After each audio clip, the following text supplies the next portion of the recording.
할렐루야. 그리스도를 날마다 누리는 예배를 드리기를 원합니다. 9월 15일 하나님께 사도신경 하심으로 예배하겠습니다. 전능하사 천지를 만드신 하나님 아버지를 내가 믿사오며 그 외아들 우리 주 예수 그리스도를 믿사오니 이는 성령으로 잉태하사 동정녀 마리아에게 나시고 본디오 빌라도에게 고난을 받으사 십자가에 못 박혀 죽으시고 장사한 지 사흘 만에 죽은 자 가운데서 다시 살아나시며 하늘에 오르사 전능하신 하나님 우편에 앉아 계시다가 저리로서 산자와 죽은 자를 심판하러 오시리라. 성령을 믿사오며 거룩한 공예와 성도가 서로 교통하는 것과 죄를 사하여 주시는 것과 몸이 다시 사는 것과 영원히 사는 것을 믿사옵나이다. 아멘. 네, 오늘 9월 15일 오늘 주신 말씀 정체성을 찾은 산업인 또 우리 중직자들 어떤 응답을 받아야 되겠습니까? 열왕기상 18장에 1절에서 15절에 오바댜는 어떤 응답을 받았습니까? 아합 왕이 하나님의 선지자들은 다 죽이고 또 바알신 우상 숭배를 온 백성에게 가르치는 그때 그 암울한 시대 모든 선지자들은 죽고 이 어두운 시대에 이 오바댜가 받은 사명이 무엇입니까? 우리 산업인 또는 중직자들이 하나님이 이 시대에 주신 이 사명을 발견해야 됩니다. 그럼 사명을 어떻게 찾느냐? 질문을 해야 돼요. 하나님이 지금 이 시간표에 이 현장에 우리에게 주신 사명이 무엇이냐? 하나님이 또 우리 가운데 또 나에게 주신 사명이 무엇이냐? 근데 우리가 이것을 질문하고 말씀을 붙잡고 기도하다 보면 이렇게까지 더 확실하게 발견이 됩니다. 다른 사람이 아닌 하나님이 나에게만 주시는 사명이 뭐냐? 이것은 교만한 것이 아니라 우리가 언약을 붙잡고 굳게 집중할 때 이렇게까지 발견이 될 수 있습니다. 아무도 이 시대를 살리는 데 관심이 없고 아무도 교회를 지키는 데 관심이 없는데 하나님이 우리에게 이 교회 살리라고 우리에게 복음 전하라고 나에게 이 교회 문제 해결하라고 심지어는 아무도 관심 없지만 나에게만 주셨기 때문에 나는 거기에 올인하게 된다는 거죠. 자, 많은 사람들이 나는 부족해서 안 되고 나는 연약해서 안 된다고 하는 그때 다 아니지만 다 못하지만 하나님 나에게만 이 사명 맡겨주셨다. 우리 이 정도까지 언약에 집중된다면요 하나님은 우리를 기억에 쓰시는 겁니다. 성전 봉헌의 미션을 주셨는데 우리에게 하나님이 어떻게 이 사명을 주셨는가? 하나님이 나에게 왜 이 사명을 주셨는가? 아무도 이걸 하지 않아도 나에게만 맡겨주셨다고 믿어질 정도로 아무도 안 해도 괜찮다. 나에게만 하나님이 이 사명을 주셨다 할지라도 우리는 하나님이 절대적으로 하시는 일을 보게 될 겁니다. 그러면 생명 걸 사명이 발견되는 거죠. 이 시대의 사명은 그냥 대충 해서 감당할 수 있는 게 아닙니다. 생명을 걸 정도로 중요하기 때문에 하나님이 이 시대적인 사명을 우리와 나에게 맡겨주신 거죠. 근데 그것을 누가 할 수 있냐? 생명 가진 자가 할 수 있어요. 뭐 가진 것도 없는데 어떻게 걸겠습니까? 이미 우리는 복음으로 구원받았고 그리스도로 하나님 자녀가 됐기 때문에 생명 가진 자입니다. 그 사람이 이 시대의 사명을 감당할 수 있죠. 근데 이 한 번뿐인 생명을 우리가 가진 귀한 것을 무엇에 투자할 것인가? 생명걸 가치를 본 겁니다. 생명걸 가치를 본 자만이 진짜 헌신할 수 있어요. 그리고 결국 거기에 생명권자입니다. 우리 교회에 맡겨주신 성전 봉헌에 이 시대의 사명을 발견한 자는 그것을 생명걸 사명으로 여기고 올인하는 것입니다.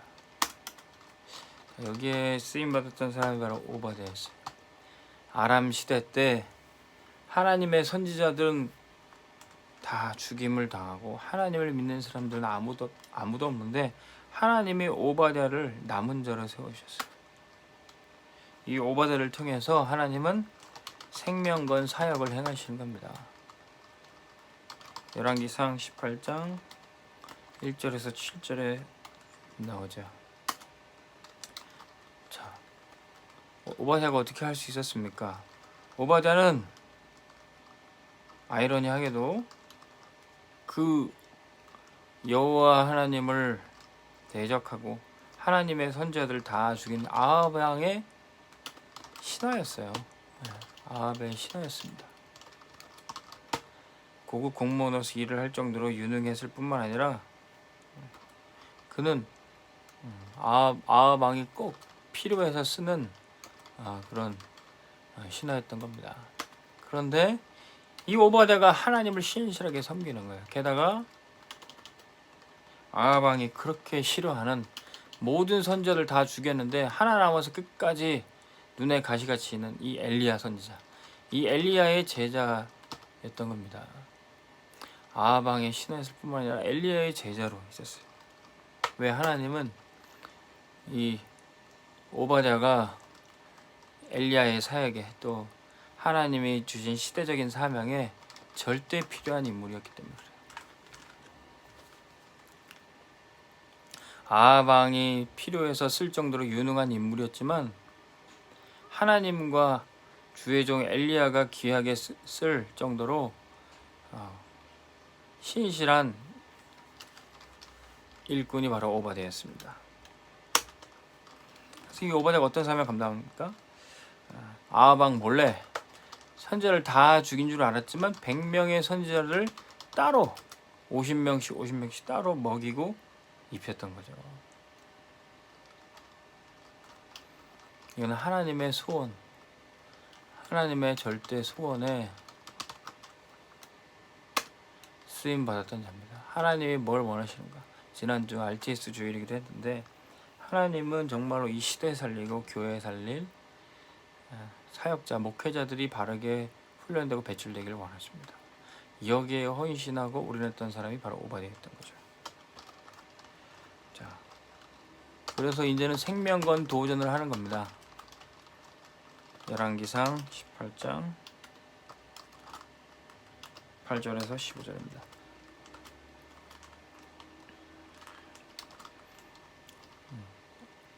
아합 왕 밑에 왕궁에서 일을 보면서도 오바댜는 계속 영적인 싸움을 했던 겁니다. 자, 여러분들이 있는 곳이 혹시 흑암 현장이라 할지라도 우리 중직자들이 일하는 현장이 우상 숭배가 가득하고 귀신들이 가득한 현장이라 할지라도 언약 잡은 그 한 사람을 통해서 거기에 영적 전쟁을 하는 겁니다. 어떤 분이 내가 불교 재단에 취직하게 됐는데 이걸 가야 되나 말아야 되나 물어보더라고요. 네. 복음 가졌으니까 언약 가진 사람이니까 그 현장에서 영적 싸움하게 해서 들어가라. 네. 자, 우리가 사실 어디든지 다 복음 들고 가야 되는데 우리 직장 현장은 아주 중요한 현장입니다. 어디든지 다 교회 바깥에 또 복음 없는 것은 흑암의 현장입니다. 우리가 뭐 골라서 들어갈 것이 아니라 생명건 도전을 하러 가야 되는 거예요. 아합 왕 밑에 신하로 있으면서도 이 오바댜는 이 영적 싸움 했던 겁니다. 그런데 혼자만의 영적 싸움 하기도 어쩌면 버거울 수 있어요. 근데 어느 날 엘리야 선지자가 만나서 네가 갈멜산 전투를 준비해라. 이것을 통해서 하나님의 큰 역사 나타날 거다. 이 전투를 준비하면 아합 왕에게 완전히 이제 찍히고 드러날 수도 있어요. 더 이상 일도 못할 수도 있고 자기의 앞날과 미래가 막힐 수도 있어요. 그런데 이 생명건 도전을 하는 겁니다. 우리가 직장인들을 데리고 함께 사역하면서 처음에는 포럼을 들어보면 이 사무실에서 근무하기 힘들다. 이 회사 당장 그만둬야 되겠다. 나 혼자 여기서 영적 싸움하기 힘들다. 그렇게 얘기하는 청년들, 우리 렘넌트들이 있습니다. 근데 그 렘넌트에게 영적 싸움 할 것을 말해요. 그리고 하나님이 여기 왜 보내셨는가, 이 직장을 왜 보내셨는가, 전도운동 하기 위해서 보냈다. 당신을 여기 증인으로 보낸다. 그리고 여기서 전도 시작해라, 기도 시작해라, 이렇게 메시지를 줘요. 그때부터 갈매산 전투는 준비되는 겁니다. 많은 사람들이 그냥 조용히 있기를 원해요. 그러나 하나님은 거기서 영적 싸움 하기를 원하십니다. 제가 금요일마다 공항에 들어가는데 우리 거기에 있는 렘넌트들 하나님께서 그렇게 사용하고 계세요. 조용히 있기를 원하시면 하나님께서는 그 현장에서 영적 전쟁을 하게 하시고 갈매산 전투를 일으키십니다. 그러면 거기서 하나님의 절대의 주권이 나타나요. 오랫동안 가뭄이 있었지만 그 재앙이 이미 그 현장에 있는 것이 보여져요. 그런데 흑암이 꺾이고 날 때 모든 재앙이 해결되고 은혜의 단비가 내리게 돼 있어요. 하나님께서 생명건 도전을 통해서 이제 생명이 살아나는 응답을 주시는 거예요. 생명 살리는 응답. 어떤 일이 벌어졌습니까? 자, 이 갈매산 전투를 통해서 바알 신은 완전히 헛된 신이고 하나님이 살아계신 것을 나타냈어요. 그런데 그런 역사를 체험하고도 이 이스라엘 백성들은 우매해서 갑자기 하나님만 섬기겠다 결단하지도 않아요. 또 엘리야는 혼자 호렙산에서 혼자 떨어져서 외로워, 또 힘들고 또 밥도 먹기 어려워서 죽어가고 있습니다. 그런데 오바댜의 작은 헌신을 통해서 또 오바댜의 기도를 통해서 이 엘리야는 여기서 영육간의 힘을 얻고 다시 일어나게 되죠. 그리고 나서 이 엘리야가 어떤 미션을 받았습니까? 너는 제자 엘리사를 키워라. 그 엘리사를 통해서 7천 제자가 준비될 것이다. 열왕기하 2장 9절에서 11절이죠. 자, 엘리사와 7천 제자도 오바댜라는 이 생명건 이 중직자를 통하여서 이 생명 살리는 응답이 나오게 되는 것이죠. 또 마침내 이 7천 제자들 통해서 이스라엘 민족 전체를 살리는 도단성 운동이 나타나게 되는 겁니다. 이 엄청난 전도 운동이 생명건 산업인 중직자 오바댜의 작은 헌신을 통해서 시작이 됐던 거예요. 자, 이제 우리 믿음의 중직자들은 더 이상 다른 핑계와 다른 원망할 필요 없이 나의 정체성을 찾고 쓰임 받으시면 돼요. 어떻게 시작합니까? 목회자보다도 중직자가 더 중요해요. 목회자가 없었어도 중직자 한 사람 통해서 하나님 목회자도 훈련시키고 교회를 세우셨습니다. 근데 어디서부터 시작합니까? 당연한 일부터 시작해요. 중직자는 목사님의 보호자, 동역자, 식주인의 축복을 누리면서, 산업인들은 맡겨진 그 산업 현장에서 당연히 해야 될 일을 성실하게 하면 됩니다. 오바댜는 아합 왕의 신하로서 그 맡겨진 일을 다 했고, 또 엘리야의 제자로 하나님을 섬기는 사람으로서 충성을 다했던 겁니다. 그러면은 어느 날 하나님이 예배하신 필연적인 사건이 나타나요. 갈멜산 전투와 같은 그런 역사 속에서 하나님의 절대적인 응답이 오게 됩니다. 이 능력의 신간표는 반드시 오기 때문에 그냥 우리는 조급해할 필요 없이 말씀 붙잡고 우리 할 일을 당연히 하는 겁니다. 그것이 대단한 일이 아니어도 돼. 작은 일부터, 또 기도부터, 또 우리가 심부름하는 것부터, 또 중직자로서 목회자의 심부름하고, 또 우리 렘넌트들은 또 교육자의 오른팔로서 역할을 감당해야 됩니다. 그럼 이게 작은 일 속에서 하나님은 크신 역사를 행하는데 어찌 보면 우리의 생각보다 굉장히 짧은 시간이에요. 짧은 시간 순간 속에서 우리가 어떻게 성령의 인도를 받느냐. 우리의 모든 순간 속에서 하나님이 역사하시는 시간표는 준비되고 있습니다. 자, 오늘 저와 여러분들의 삶 속에 이제 내가 해야 될 정체성을 찾아야 돼요. 하나님이 우리에게 맡기신 일이 뭔가, 나에게 맡기신 일이 뭔가, 나에게만 하나님이 꼭 시키신 일이 뭔가, 그것을 질문하고 생명 거는 시작이 되기를 주의 이름으로 축원합니다. 주기도문을 마치겠습니다. 하늘에 계신 우리 아버지여, 이름이 거룩히 여김을 받으시오며 나라의 임하옵시며 뜻이 하늘에서 이룬 것 같이 땅에서도 이루어지이다. 오늘날 우리에게 일용할 양식을 주옵시고 우리가 우리에게 죄 지은 자를 사하여 준 것 같이 우리의 죄를 사하여 주옵시고 우리를 시험에 들게 하지 마옵시고 다만 악에서 구하옵소서. 대개 나라와 권세와 영광이 아버지께 영원히 있사옵나이다. 아멘. 오늘 하루도 승리하시기 바랍니다.